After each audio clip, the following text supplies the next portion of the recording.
সভাপতি মামুন হাসান, ডাক্তার রফিকুল ইসলাম, ছাত্র দলের সাবেক সভাপতি কাজী রহমান হোসেন শ্রাবণ এবং বর্তমান সভাপতি রাকিবুল ইসলাম রাকিব সহ যুক্তরাজ্য বিএনপি যুগ্ম সম্পাদক পারভেজ মল্লিক সহ উপস্থিত নেতৃবৃন্দ এবং সমবেত জাতীয়তাবাদী শক্তির ভাই বোনেরা, আসসালামু আলাইকুম।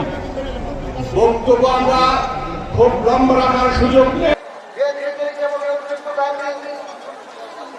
সভাপতি মামুন হাসান, ডাক্তার রফিকুল ইসলাম, ছাত্র দলের সাবেক সভাপতি কাজী রহমান হোসেন শ্রাবণ এবং বর্তমান সভাপতি রাকিবুল ইসলাম রাকিব সহ যুক্তরাজ্য বিএনপি যুগ্ম সম্পাদক পারভেজ মল্লিক সহ উপস্থিত নেতৃবৃন্দ এবং সমবেত জাতীয়তাবাদী শক্তির ভাই বোনেরা, আসসালামু আলাইকুম।